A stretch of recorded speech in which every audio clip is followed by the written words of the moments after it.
Hello everyone, class 8। कैसे हैं आप सब? आपका चैप्टर जहाँ तक कल पढ़ाए थे, कल के सेशन में हम लोगों ने क्या पढ़ा था? We were talking about the physical properties of metals and non metals. तो हमारा डिस्कशन क्या था कि अगर किसी एलिमेंट को हमको ये डिस्क्राइब करना हो फिजिकल प्रॉपर्टीज के हिसाब से, तो उनके कुछ पैरामीटर्स हमने कल डिस्कस किए थे। कल हम लोगों ने 4 पैरामीटर्स डिस्कस किए थे।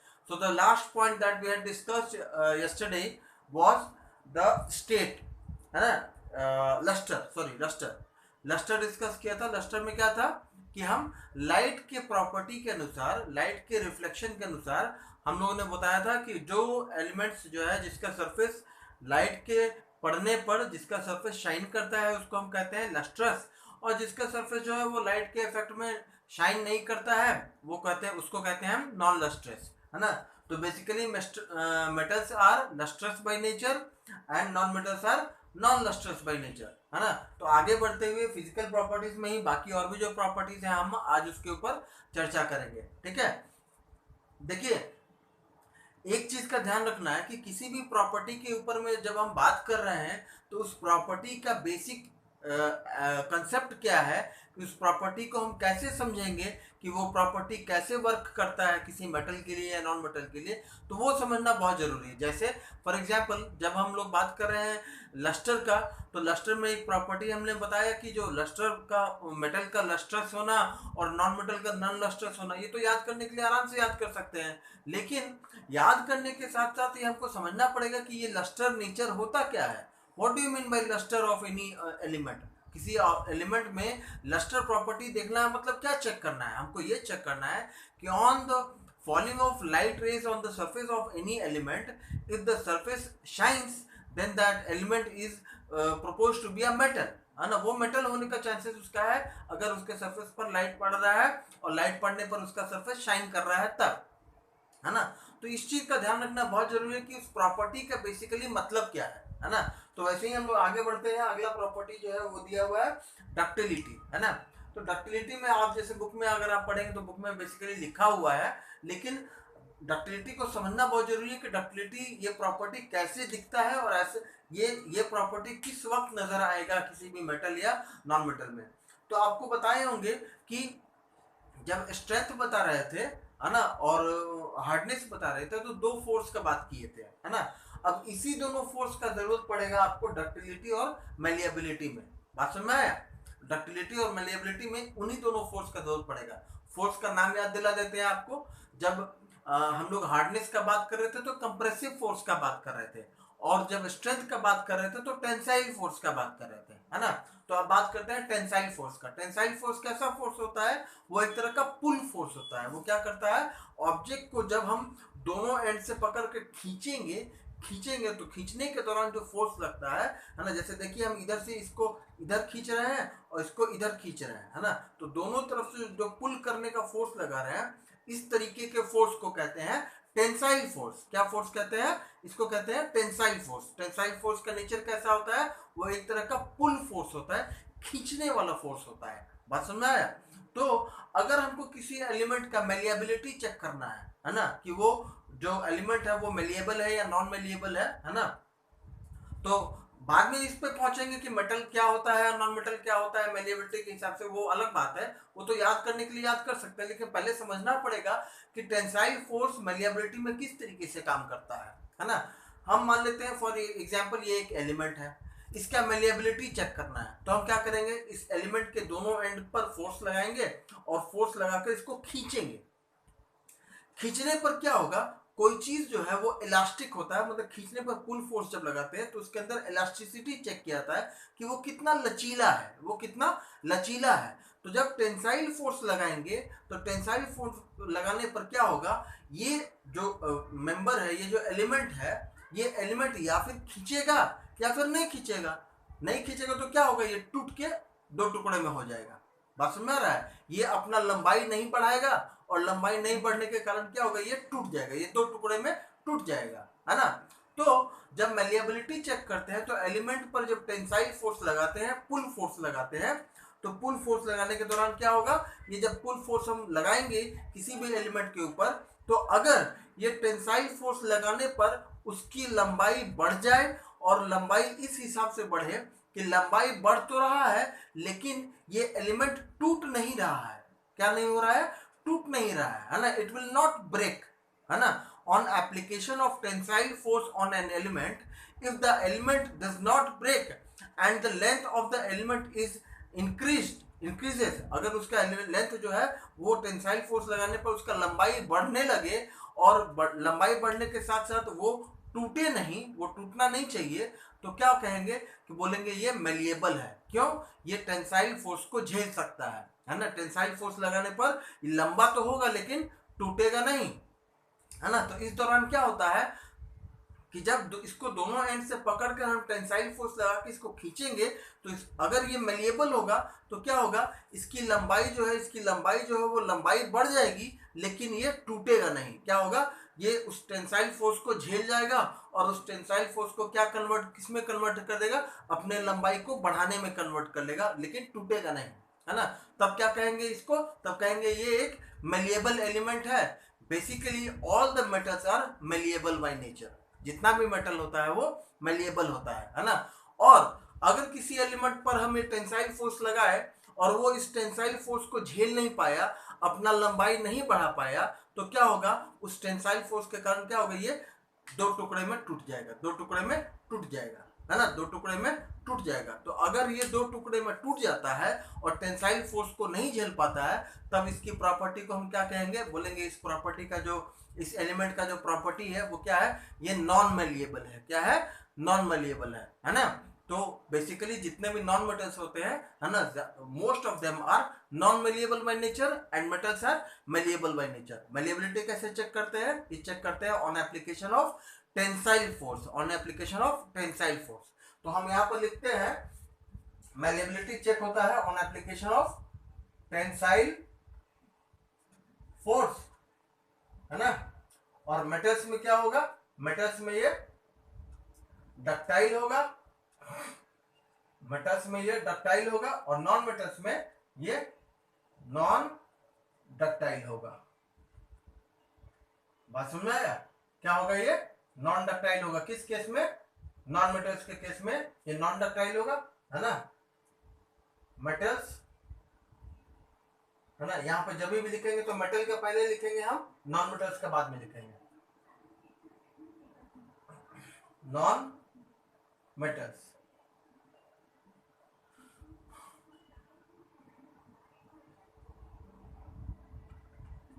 समझ आया? तो यहाँ पर क्या हम समझे डक्टिलिटी कैसे होता है, डक्टिलिटी प्रॉपर्टी कैसे चेक होता है। ये प्रॉपर्टी चेक होता है on application of tensile force, on application of tensile force. और साथ में जब टेंसाइल फोर्स लगाते हैं तो अगर मेटल होगा तो क्या होगा, वो डक्टाइल होगा। मतलब जब टेंसाइल फोर्स लगाएंगे तो वो लंबाई उस टेंसाइल फोर्स को झेलकर अपने लंबाई को बढ़ा देगा लेकिन टूटेगा नहीं, है ना। लेकिन अगर यही नॉन मेटल्स के केस में देखेंगे तो वो क्या करेगा, वो टेंसाइल फोर्स को नहीं झेल पाएगा और क्या होगा, अपना लंबाई नहीं बढ़ा पाएगा, और उस लंबाई नहीं बढ़ने का कारण क्या होगा, वो टूट जाएगा। वो क्या होगा, टूट जाएगा, है ना, ब्रेक हो जाएगा। ठीक है, तो ये प्रॉपर्टी हो गया, कौन सा प्रॉपर्टी हो गया, डक्टिलिटी। डक्टिलिटी प्रॉपर्टी एक भी एक फिजिकल प्रॉपर्टी है जो कि एलिमेंट्स में होता है। अगर कोई एलिमेंट डक्टाइल है तो वो मेटल होगा, या metals are generally metals are ductile by nature and non metals are non ductile by nature. ठीक है, अब अगले प्रॉपर्टी पे आते हैं। अगला प्रॉपर्टी क्या है, मेलिएबिलिटी।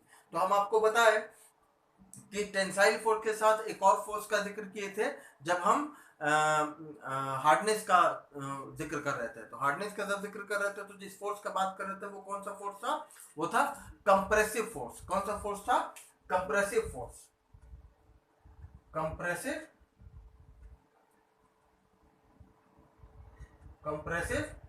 फोर्स।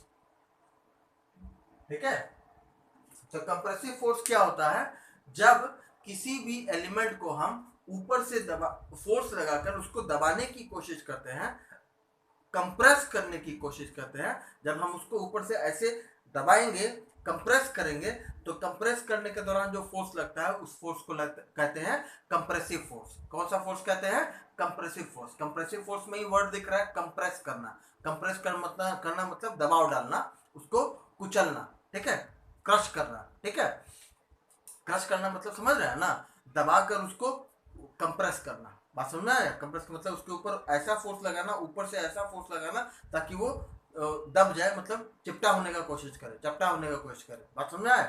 तो जब कंप्रेसिव फोर्स किसी एलिमेंट के ऊपर लगाएंगे तो क्या होगा, जैसे ही हम कंप्रेसिव फोर्स एलिमेंट के ऊपर लगाएंगे, कोई भी एलिमेंट जिसको हम चेक करना है कि वो मेटल है या नॉन मेटल है, जब उसके ऊपर कंप्रेसिव फोर्स लगाएंगे तो उसके साथ दो ही संभावना है, दो ही चीज हो सकता है कि जब हम कंप्रेसिव फोर्स लगाएंगे तो या फिर वो कंप्रेसिव फोर्स को झेल जाएगा या कंप्रेसिव फोर्स को नहीं झेल पाएगा, है ना। तो जब कंप्रेसिव फोर्स को कोई एलिमेंट झेल जाता है तो क्या होता है उसके साथ, और जब कोई एलिमेंट कंप्रेसिव फोर्स को नहीं झेल पाता है तो फिर उसके साथ क्या होता है ना। जब किसी एलिमेंट के ऊपर कंप्रेसिव फोर्स लगाए और कंप्रेसिव फोर्स लगाने के दौरान वो कंप्रेसिव फोर्स को झेल गया तो वो क्या होगा, उसके साथ क्या होगा, वो दब तो जाएगा, चपटा हो जाएगा, लेकिन क्रैक नहीं करेगा, टूटेगा नहीं, क्रश नहीं होगा, है ना। जैसे उदाहरण के तौर पर मान के चलिए ईंट होता है ना, ईंटा जो जिससे दीवार की जुड़ाई करते हैं, मकान बनाते हैं तो ईंटा का इस्तेमाल करते हैं ना। अगर उस ईंटा के ऊपर हम कंप्रेसिव फोर्स लगाए, है ना, कंप्रेसिव फोर्स लगाए मतलब ऐसा फोर्स लगाए कि जो उसको ऊपर से दबाए, तो क्या होगा, जैसे जैसे फोर्स हम इंक्रीज करते जाएंगे तो फोर्स इंक्रीज होने के साथ साथ क्या होगा, उसके ऊपर से कंप्रेसिव फोर्स बढ़ता चला जाएगा और लास्ट में क्या होगा, लास्ट में वो क्रश हो जाएगा, वो चूरा क्रश होकर टुकड़े टुकड़े में टूट जाएगा, है ना। तो क्या बोलेंगे कि ईंटा जो है वो नॉन मेटल है ना, या वो जिस भी चीज का बना हुआ है उसके इस प्रॉपर्टी से हम क्या समझेंगे कि वो क्रश हो गया। अब इस ईंटा के बजाय अगर मान लीजिए हम कोई लोहे का टुकड़ा ले लेते हैं या एल्यूमिनियम का टुकड़ा ले लेते हैं और उसके ऊपर कंप्रेसिव फोर्स लगाते हैं, तो जब कंप्रेसिव फोर्स लगाना शुरू करेंगे तो वो दबता चला जाएगा लेकिन टूटेगा नहीं, क्रश नहीं होगा, क्या होगा, वो दब के चपटा हो जाएगा। उसका उदाहरण बताते हैं, रेलवे लाइन पर जब ट्रेन जाती है ना तो बहुत लोगों का एक खेल होता है, वो लोग क्या करता है ना, पटरी के ऊपर सिक्का कॉइन रख देता है ना, और लोग बोलता है कि जब ट्रेन इसके ऊपर से गुजरेगी ना तो वो मैग्नेट बन जाएगा। नहीं, ऐसा कुछ होता नहीं है, लेकिन आपको बताते हैं होता क्या है। जब ट्रैक के ऊपर हम कॉइन रख देंगे और उसके ऊपर से उतना भारी ट्रेन गुजरेगा, ट्रेन जो होता है वो बहुत ज्यादा वजन होता है उसका, जब ट्रेन गुजरती है तो एक एक बॉगी का वजन बहुत ज्यादा होता है, वो क्या होता है, टनों में होता है ना, क्विंटल में और केजी में भी नहीं, टन में होता है, बहुत ज्यादा वजन होता है। तो जब कॉइन के ऊपर से नीचे ट्रैक है, इसके ऊपर कॉइन रख दिए और कॉइन के ऊपर से ट्रेन गुजर रही है, तो जब ट्रेन गुजरेगी तो क्या करेगी, वो कॉइन को दबाने की कोशिश करेगी, उसको क्रश करने की कोशिश करेगी। लेकिन कॉइन क्या होता है, कॉइन एक तरह का मेटल या अलॉय होता है ना, मेटल्स को मिलाकर बनाते हैं या प्योर मेटल भी हो सकता है ना। तो मान के चलिए अगर हम ट्रैक के ऊपर कॉइन रख देंगे तो जब ट्रेन इसके ऊपर से गुजरेगी तो क्या करेगा, वो कॉइन को चपटा तो कर देगा, है ना, कॉइन जो है वो दब जाएगा, दब के उसका हो सकता है अगर छोटा गोल होगा तो वो चपटा होकर और बड़ा गोल हो जाएगा, है ना, और बड़ा सर्कल बन जाएगा, है ना, लेकिन वो क्रश नहीं होगा, टूटेगा नहीं। लेकिन उसी के बजाय अगर कॉइन के बजाय वहां पर हम एक पत्थर का टुकड़ा रख दें, है ना, एक स्टोन रख दें, तो जैसे ही ट्रेन इसके ऊपर आएगा वो क्रश होकर बिल्कुल पाउडर हो जाएगा, वो टूट कर चूरा बनकर एकदम पाउडर हो जाएगा, क्रश हो जाएगा। तो क्या कहेंगे कि जब स्टोन के ऊपर कंप्रेसिव फोर्स लगा, जब ट्रेन पटरी के ऊपर से गुजरेगी तो जब पत्थर के ऊपर से गुजरेगी तो पत्थर को पूरी तरीके से दबाकर क्रश करके उसको पाउडर बना देगी। लेकिन उसी केस में अगर स्टोन के जगह पर हम एक कॉइन रख दें, कॉइन जनरली मेटल का होता है या मेटल्स के मिलने से बनता है, दो तीन मेटल को मिलाकर बनाते हैं, है ना, तो जब उसको रखेंगे और उसके ऊपर से जब पटरी पर से ट्रेन गुजरेगी तो वो क्या होगा, जब ट्रेन उसके ऊपर कॉइन के ऊपर कंप्रेसिव फोर्स लगाएगी, उसको दबाने का कोशिश करेगी, तो वो दब तो जाएगा, वो कंप्रेसिव फोर्स को झेल जाएगा, वो क्रश नहीं होगा, वो क्या होगा, वो चपटा होके और फैल जाएगा, है ना। अगर छोटा कॉइन होगा तो वो फैल के और बड़ा सर्कल बन जाएगा, लेकिन वो क्रश नहीं होगा, वो टूट के टुकड़ा होके पाउडर नहीं बनेगा। बात समझ में आया? तो आप समझ पा रहे होंगे कि कंप्रेसिव फोर्स किस तरीके से काम करता है। तो इसकी इस फिजिकल प्रॉपर्टी से हम किसी एलिमेंट को कैसे चेक करेंगे कि वो मेटल है या नॉन मेटल है। अगर किसी एलिमेंट के ऊपर कंप्रेसिव फोर्स लगाए और वो क्रश नहीं हुआ, और क्रश नहीं होने के दौरान वो कंप्रेसिव फोर्स को झेलकर दब तो गया और दब कर वो एरिया उसका बढ़ गया, है ना, एरिया क्या हो गया, उसका बढ़ जाएगा। मतलब अगर छोटा सा है, अगर मान के चलिए इतना बड़ा कॉइन है ना, वो कंप्रेसिव फोर्स लगाए तो ये इतना बड़ा से होकर इतना बड़ा हो गया, तो दिख रहा है ना कि इसका एरिया कम है, इसका एरिया ज्यादा है। दिख रहा है ना, एक छोटा सर्कल है एक बड़ा सर्कल है, दिख रहा है। तो क्या होगा कि बोलेंगे कि अगर एलिमेंट कंप्रेसिव फोर्स को झेल गया, क्रश नहीं हुआ, लेकिन क्रश नहीं होने के साथ साथ क्या हुआ, उस कंप्रेसिव फोर्स को झेल कर वो अपना एरिया बढ़ा लिया, है ना, क्या हुआ, फैल गया, है ना, लेकिन फैल गया, क्रश नहीं हुआ, टूटा नहीं, टुकड़े में नहीं टूटा वो, है ना, वो टुकड़े में नहीं टूटा। तो क्या बोलेंगे कि when an element bears the compressive force को बियर कर लेता है, झेल लेता है, एंड विदाउट क्रशिंग, बगैर क्रश हुए, if it increases its area, then we can say that the given element is a metal, है ना। मेटल्स क्या होता है, metals are malleable by nature, metals क्या होता है, मेलिएबल होता है। और नॉन मेटल्स के साथ क्या होगा, अगर वो एलिमेंट कोई ऐसा एलिमेंट है जिसके ऊपर कंप्रेसिव फोर्स लगाए और कंप्रेसिव फोर्स लगाने पर वो कंप्रेसिव फोर्स को नहीं झेल पाया, और नहीं झेलने के कारण वो क्या हुआ, वो क्रश हो गया, क्रश होकर टुकड़े में टूट गया, तो बोलेंगे क्या है, ये एक नॉन मेटल है। तो नॉन मेटल्स जो होगा वो क्या होगा, वो नॉन मेलिएबल होगा। बात समझ में आया। तो मेटल्स क्या होगा, metals are malleable and non-metals are non-malleable। बात सुनना है, मेटल्स आर नॉन मेलिएबल। बात सुनना आ गया, बहुत ही आसान है। क्यों, दोनों चीज को रिलेट करने के लिए हम फोर्स का जिक्र किए हैं। डक्टिलिटी के लिए टेंसाइल फोर्स, डक्टिलिटी के लिए टेंसाइल फोर्स, और मेलिएबिलिटी के लिए कंप्रेसिव फोर्स लगाते हैं। बात समझ में आ गया। अब अगला टॉपिक पे आते हैं, सोनोरिटी, है ना। सोनोरिटी क्या होता है, ये भी एक फिजिकल प्रॉपर्टी है एलिमेंट का, है ना। इस पैरामीटर पर भी हम एलिमेंट्स को चेक करते हैं कि एलिमेंट जो है वो मेटल है या नॉन मेटल है। ध्यान से देखिएगा, है ना। मान लीजिए ये एक एलिमेंट है, हमको इसको चेक करना है कि ये मेटल है या नॉन मेटल है, ठीक है। तो एक लकड़ी का हैमर लेते हैं, लकड़ी का हथौड़ा लेते हैं और इस पर हिट करते हैं,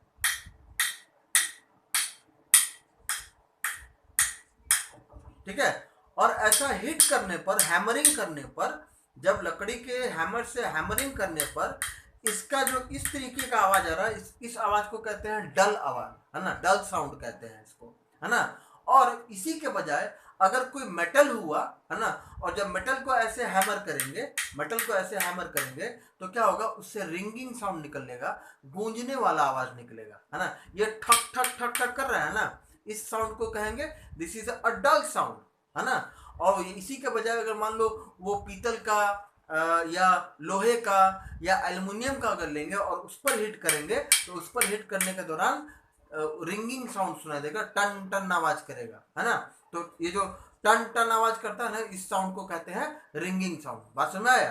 तो ये क्योंकि प्लास्टिक का है, ये फाइबर का है, इस पर हिट कर रहा है तो डल साउंड निकल रहा है, ये शो कर रहा है कि ये जो है इसका रिंगिंग साउंड नहीं है, इसका डल साउंड है ना। और अगर इसी के बजाय यहाँ पर जो मंदिर में घंटी नहीं लगाता है मंदिर में, है ना, वो किस चीज का होता है, वो मेटल का होता है ना, पीतल का होता है। तो बेसिकली पीतल तो अलॉय है, लेकिन उसमें जो इस्तेमाल होने वाला मटेरियल है वो मेटल होता है ना। तो जब इसके ऊपर हम हिट करेंगे, अगर ये मेटल का होता और इसके ऊपर हिट करते तो ये टक टक आवाज ना करके जो टन टन आवाज होता है ना, घर मंदिरों में जो घंटी का बनने का आवाज होता है ना, वैसा आवाज आता, ठीक है। तो हम क्या कहेंगे कि सोनोरिटी क्या है, सोनोरिटी एक ऐसा फिजिकल प्रॉपर्टी है जिसका बेसिस क्या होता है चेक करने का, इसका बेसिस होता है रिंगिंग, या रिंगिंग छोड़ देते हैं हम, साउंड कह देते हैं, है ना, sound on hammering, sound on hammering, है ना। उसको हथौड़े से मारने पर या किसी चीज से मारने पर अगर साउंड जो है वो अगर डल साउंड निकला तो कहेंगे ये जो एलिमेंट है वो क्या है, वो एक नॉन मेटल है। और अगर रिंगिंग साउंड निकला तो हम समझेंगे कि इस एलिमेंट का मेटल होने का चांसेस ज्यादा है।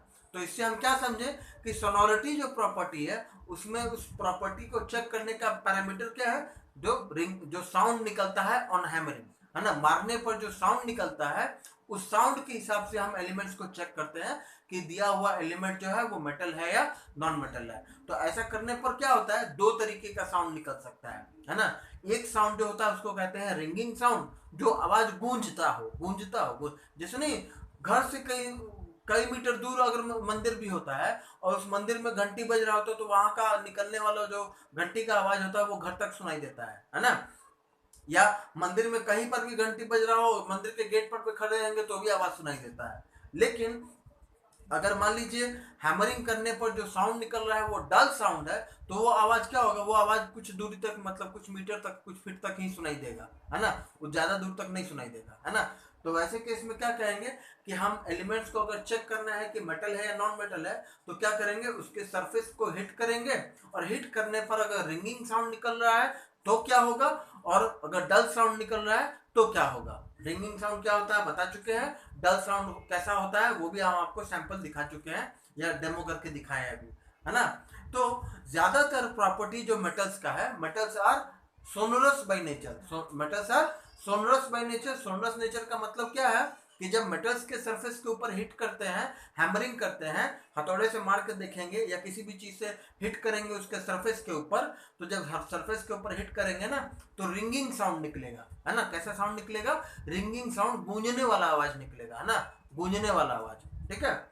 और जब वही नॉन मेटल होगा, अगर कोई एलिमेंट को हम सोनोरिटी पे चेक किए तो सोनोरिटी पे जब उसके ऊपर हैमरिंग करेंगे तो अगर कोई नॉन मेटल हुआ तो हैमरिंग करने पर जो साउंड निकलेगा वो कैसा साउंड निकलेगा, वो डल साउंड निकलेगा, वो गूंजने वाला आवाज नहीं निकलेगा, है ना। तो इस हिसाब से कहेंगे तो क्या कहेंगे, बोलेंगे मेटल्स कैसा होता है, metals are sonorous, metals are SONOROUS, है ना। और इसका उल्टा non metals are non sonorous. समझ में, ये हो गया आपका property on sonority on which we can classify elements on the basis into two categories of metals and non metals. Non elements को अगर क्लासिफाई करना हो on the basis of sonority तो क्या करते हैं, हैमरिंग करते हैं, hammering on the surface of element करते हैं, और एलिमेंट पर जब हैमरिंग करते हैं तो उससे दो तरीके का साउंड निकलता है, रिंगिंग साउंड निकलता है और डल साउंड निकलता है। अगर रिंगिंग साउंड हुआ तो वो मेटल होने का चांसेस ज्यादा है, और अगर डल साउंड हुआ तो वो नॉन मेटल होने का चांसेस ज्यादा है। मतलब most of the metals on hammering produces ringing sound and most of the non metals on hammering will produce dull sound. बात समझ में आया। अब अगला प्रॉपर्टी पे आते हैं which is conduction of heat. हम एक काम करते हैं, इन दोनों प्रॉपर्टी को एक साथ समझाते हैं, है ना। कंडक्शन ऑफ हीट और कंडक्शन ऑफ इलेक्ट्रिसिटी दोनों को एक साथ लेकर के चलते हैं। कंडक्शन प्रॉपर्टी होता क्या है, पहले इसको समझेंगे तब समझ में आएगा कि कंडक्शन ऑफ हीट कैसे होगा और कंडक्शन ऑफ इलेक्ट्रिसिटी क्या होता है। कंडक्शन का मतलब क्या होता है उसको ऐसे समझाते हैं, बहुत साधारण भाषा में समझते हैं, है ना।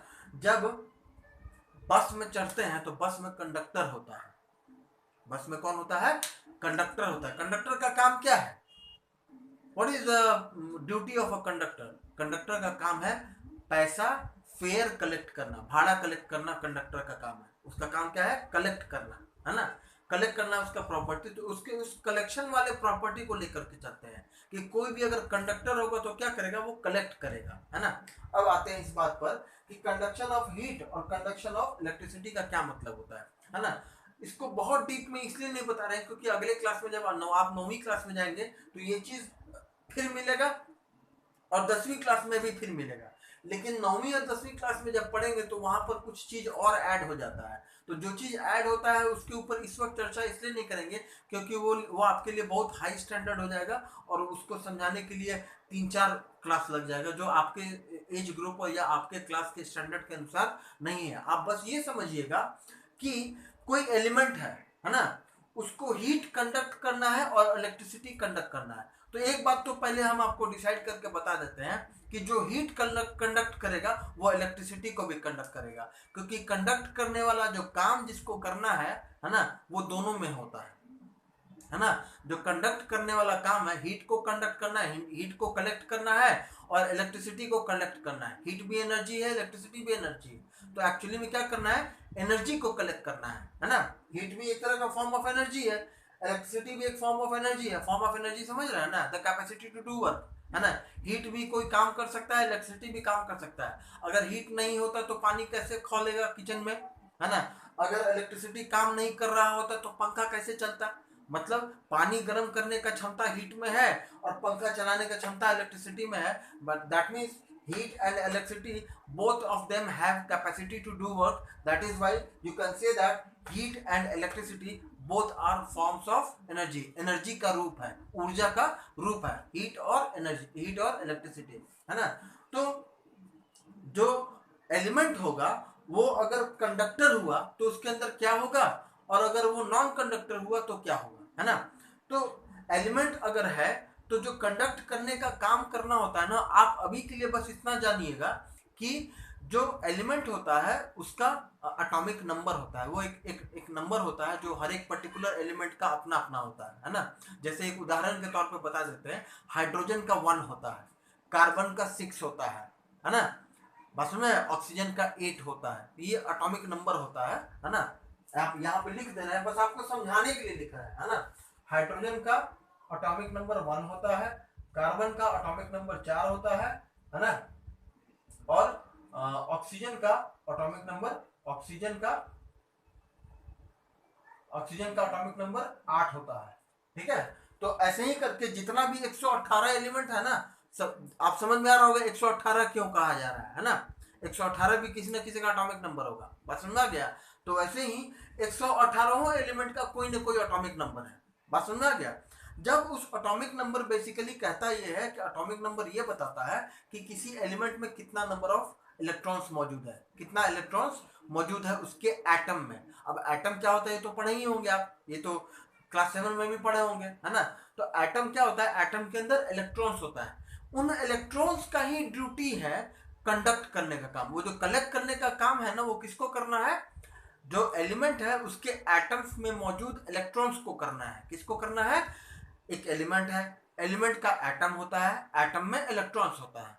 तो जो इलेक्ट्रॉन्स है, इलेक्ट्रॉन्स को ऐसे समझिए कि वो कार्यकर्ता है ना। जैसे ड्राइवर जो है बस का कार्यकर्ता है, एक ऑपरेटर है, वैसे ही कंडक्टर भी बस का एक ऑपरेटर है।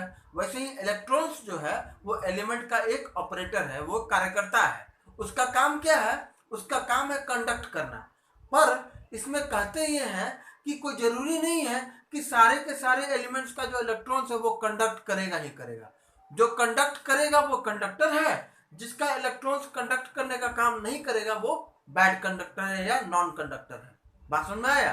तो कंडक्ट करना है, किसको कंडक्ट करना है, क्या कंडक्ट करना है, ये कंडक्ट करना है। क्या कंडक्ट करना है, एनर्जी कंडक्ट करना है। कौन सा एनर्जी कंडक्ट करना, अरे हीट एनर्जी कंडक्ट करें चाहे इलेक्ट्रिकल एनर्जी कंडक्ट करें, दोनों तो एनर्जी ही है ना। लेकिन अब यहाँ पे बात ये होता है कि सर एलिमेंट्स में अगर ये कंडक्ट करना है, एलिमेंट्स के अंदर एटम होता है, एटम के अंदर इलेक्ट्रॉन्स होता है, इलेक्ट्रॉन्स को कंडक्ट करने का काम करना होता है ना। तो जो कंडक्ट करेगा वो कंडक्टर, जो नहीं कंडक्ट कर सकता है वैसा एलिमेंट जिसके एटम्स के अंदर मौजूद इलेक्ट्रॉन्स कंडक्ट नहीं कर सकता है। किसको कंडक्ट नहीं कर सकता है, एनर्जी को कंडक्ट नहीं कर सकता है ना।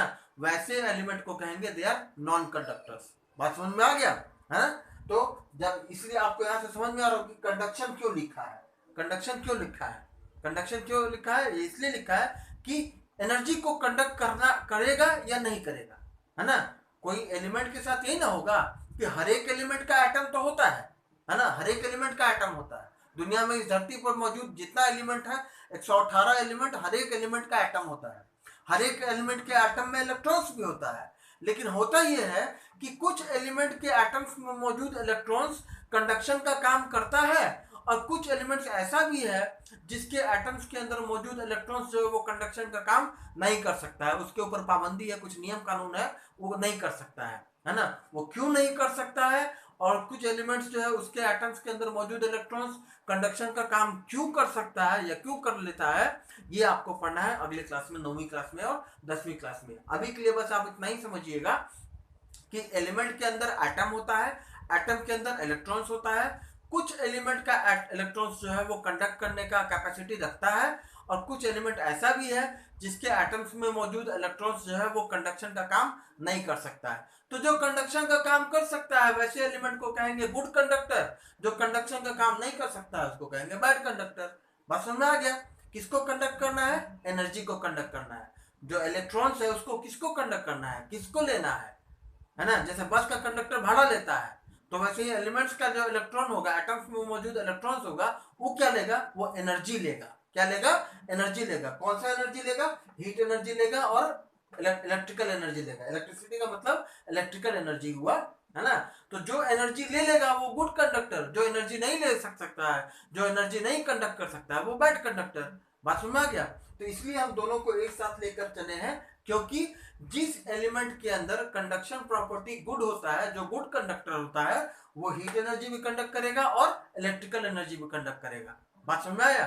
तो वैसा एलिमेंट जो गुड कंडक्टर होता है उसको कहते हैं मेटल्स, है ना? या ये कहिए, उल्टा करके कहिए तो कह सकते हैं कि generally all the metals are good conductor of heat and electricity, good conductor of energy.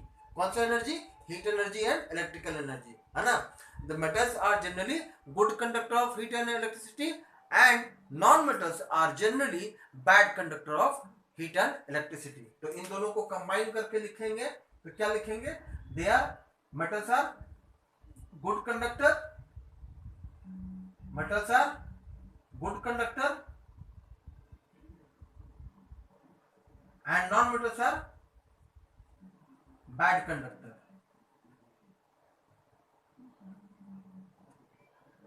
ठीक है? तो बोलेंगे किस चीज का गुड कंडक्टर? तो बोलेंगे एनर्जी का गुड कंडक्टर। कौन से एनर्जी का गुड कंडक्टर? तो हीट एनर्जी और इलेक्ट्रिकल एनर्जी का गुड कंडक्टर। अगर कोई एलिमेंट गुड कंडक्टर है तो वो क्या है? वो मेटल हो सकता है। कोई नॉन मेटल है तो उसका क्या प्रॉपर्टी होगा? वो बैड कंडक्टर होगा। क्यों बैड कंडक्टर होगा? बोलेंगे अगर वो नॉन मेटल है, वो बैड कंडक्टर है, तो it is not capable to conduct heat and electricity.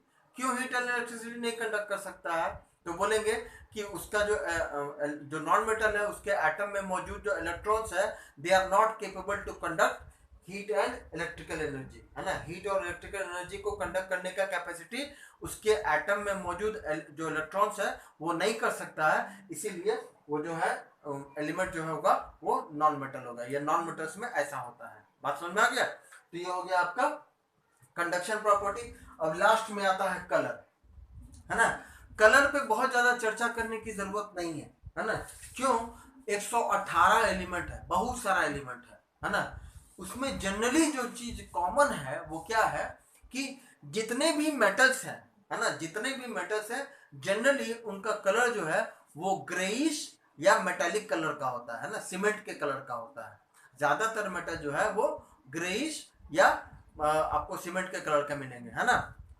Maximum of the metals जितने भी मेटल्स हैं उसमें ज्यादातर जो है वो कलर के हिसाब से ग्रे कलर के होते हैं। एंड इकलौता गोल्ड जो इकलौता ऐसा एलिमेंट है ना, जिसका कलर जो है वो गोल्ड कलर। अब गोल्ड को क्या कलर कहेंगे? गोल्ड को गोल्ड ही कलर कहेंगे ना, है ना? येलोइश मतलब deep yellowish, shining yellowish colour का होता है ना, चमकता हुआ पीला रंग का होता है गोल्ड, है ना? वैसे ही जो कॉपर होता है वो कॉपर आपको डार्क ईंटा के रंग का होगा, है ना, ब्रिक के रंग का होगा, रेडिश ब्राउन कलर का होगा, रेडिश ब्राउन। लाल जो भूरे की तरह दिखे, है ना, रेडिश ब्राउन, है ना? तो इन दोनों को छोड़कर जनरली बाकी जो मेटल्स हैं उन सब का कलर जो है वो ग्रेइश रंग का होता है, सीमेंट के रंग का होता है। बस में सीमेंट देखे हो ना, ईटा या मसाला बनाने में, घर मकान बनाने में इस्तेमाल होता है ना सीमेंट, उसको ग्रे कलर कहते हैं, ग्रेइश कलर का होता है। तो maximum of the metals have colour greyish in nature, except gold जो है वो शाइनी येलो कलर का होता है, कॉपर जो है वो रेडिश ब्राउन कलर का होता है। और भी एक दो अगर एक्सेप्शन तो मिल ही जाएगा, हर एक चीज में एक्सेप्शन है, तो मेटल्स में भी कुछ एक्सेप्शन मिल जाएगा। लेकिन नॉन मेटल्स में जितने भी नॉन मेटल्स है उसमें बहुत सारे नॉन मेटल्स का अलग अलग कलर है, सबका अलग अलग कलर है। कुछ एग्जांपल आपके बुक में दिया हुआ है ना? जैसे non metals have different colour, sulphur is yellow, sulphur जो होता है वो येलो कलर का होता है। फॉस्फोरस इज रेड, फॉस्फोरस जो है वो रेड कलर का होता है ना? और ये रेड और कभी कभी येलो कलर का भी होता है, डिपेंड करता है कि किस नेचर का फास्फोरस है। अगर प्योर फास्फोरस होगा तो ये नॉर्मली येलो कलर का होता है, अगर किसी कंपाउंड के साथ होगा तो रेड कलर का भी हो सकता है ना। ग्रेफाइट जो है, ग्रेफाइट का क्या कैसा होता है, कहाँ होता है, बता दे रहे हैं। आप जो पेंसिल इस्तेमाल करते हैं ना, पेंसिल जो लकड़ी वाला पेंसिल नहीं होता है, लकड़ी वाला पेंसिल, उसमें जो लिड होता है ना, that lead is made up of graphite powder, है ना। ग्रेफाइट पाउडर को वैक्स में, मोम में मिलाकर तब लिड बनाया जाता है और उस लिड को पेंसिल के अंदर इंसर्ट किया जाता है। वो अपना प्रक्रिया है, जिस भी तरीके से किया जाता है। तो वो एक एग्जाम्पल है कि जो पेंसिल लिड होता है ना, पेंसिल का जो लिड होता है काले रंग का होता है ना, वो ग्रेफाइट का बना हुआ होता है। ग्रेफाइट और वैक्स मिलाकर बनाते हैं, मान के चलिए आप ग्रेफाइट का बना हुआ होता है, ठीक है। ग्रेफाइट पाउडर का इस्तेमाल कर, ग्रेफाइट एक कार्बन का प्रोडक्ट है, कार्बन का बना हुआ होता है ग्रेफाइट, उसी से बनता है आपको पेंसिल का लेड, ठीक है।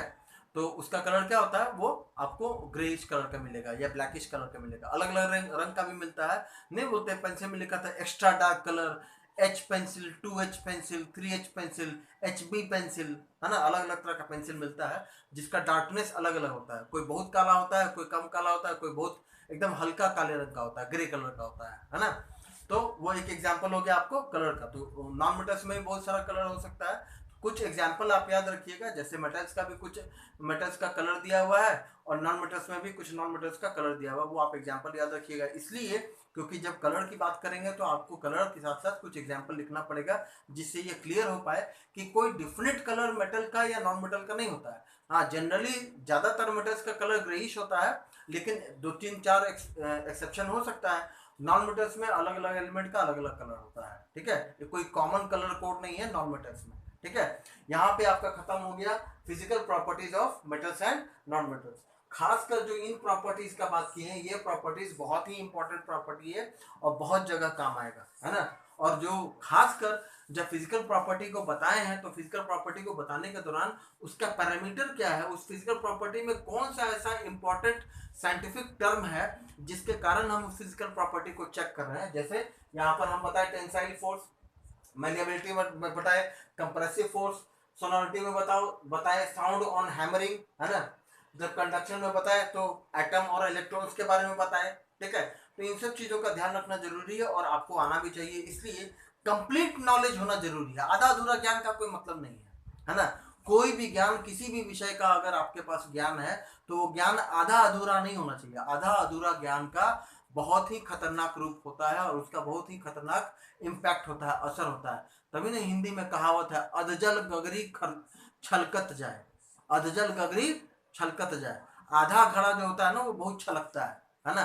तो जिसको कम ज्ञान होता है ना वो ज्यादा बोलता है और बोल भी रहा है, और जबकि पता है, लोगों को दिखाई भी दे रहा है कि जो बोल रहा है वो आधा अधूरा बोल रहा है, पूरा इसको नॉलेज नहीं है ना। तो किसी भी चीज का नॉलेज रखिए तो कंप्लीट नॉलेज होना चाहिए, पूरा कंप्लीट नॉलेज होना चाहिए, ताकि कल को कोई आपसे कोई पूछ दे, ए मेटल्स और नॉन मेटल्स पढ़े हो? हाँ सर पढ़े हैं। तो जरा बताओ तो ये सारी बातों को बताएंगे तो बोलेगा कि हाँ अरे ये लड़का बहुत जानता है, बहुत अच्छा है, बहुत पूरा अच्छा जानकारी है, अच्छा नॉलेज है इसके पास, ठीक है। तो उस तरीके से पढ़ाई करने के लिए वीडियो को ध्यान से देखिएगा, समझने का प्रयास करिएगा। कहीं पर कोई डाउट हो तो वो डाउट आप पूछ सकते हैं, कभी भी पूछ सकते हैं। आज अगर पूछ देंगे तो कल के क्लास में को शुरू करने के पहले आपके डाउट्स को पहले क्लियर कर देंगे, नाम के साथ। जो स्टूडेंट पूछेगा उसके नाम के साथ वो डाउट को क्लियर कर देंगे, फिर आगे हम लोग प्रोग्रेस करेंगे। लेकिन ध्यान रखिएगा, आप पूछिएगा तभी जब आप पढ़िएगा, है ना। बहुत ही कठिन समय चल रहा है, ये इस तरीके का जो पढ़ाई का व्यवस्था जो इस वक्त है, ये व्यवस्था काफ़ी लंबे वक्त तक रहने वाला है और आपको इस पढ़ाई की व्यवस्था में ही अपने लिए जगह बनाना है और अपनी पढ़ाई को जारी रखना है। पढ़ाई रुक नहीं सकता है, जैसे खाना नहीं रुक सकता है, सांस लेना नहीं रुक सकता है, पानी पीना नहीं रुक सकता है ना। वैसे ही पढ़ाई भी नहीं रुक सकता है ना। It is the basic need of personality, है ना। किसी भी आजाद इंसान के व्यक्तित्व को बनाने में शिक्षा का बहुत महत्वपूर्ण स्थान है ना। तो पढ़ाई नहीं रुक सकता है, पढ़ाई को जारी रखिएगा। जिस भी तरीके से मदद कर सकते हैं मदद करने का आपको प्रयास किया जा रहा है, बट आप उन चीज़ों को फॉलो करिएगा, घर पर ध्यान दीजिएगा, पढ़ाई करते रहिएगा। एक चीज़ का ये भी ध्यान रखिएगा, बेवजह घर से बाहर मत निकलिएगा। अभी समय बहुत खराब चल रहा है, आपको नहीं पता है कि घर के बाहर जो लोगों से आप मिल रहे हैं उनकी क्या अवस्था है, उनको कोरोना वायरस का इन्फेक्शन है या नहीं है। तो अगर आप अगर उस इन्फेक्शन को लेके आएंगे तो आप केवल आपको ही परेशानी नहीं होगा, आपके घर में मौजूद और भी जो अन्य सदस्य होंगे, बूढ़े बुजुर्ग भी होंगे, नानी दादी नाना दादा होंगे, घर में आपके छोटे भाई बहन होंगे, उन लोगों के लिए तो और भी खतरनाक हो सकता है। ठीक है, तो अपना भी बचाव करिए और अपने परिवार का भी बचाव करिए। पढ़ाई करके अपना जो काम है वो जारी रखिए। बेवजह में समय बर्बाद मत करिएगा टीवी देखने में और मोबाइल चलाने में। ठीक है, मोबाइल का इस्तेमाल केवल पढ़ाई के लिए करिए तो ज़्यादा अच्छा है। एंटरटेनमेंट के लिए और कुछ कर सकते हैं तो बहुत अच्छा है। इंडोर गेम्स के लिए बहुत अच्छी बात है। ठीक है, ध्यान रखिएगा अपना, पढ़ाई जारी रखिएगा। Thank you.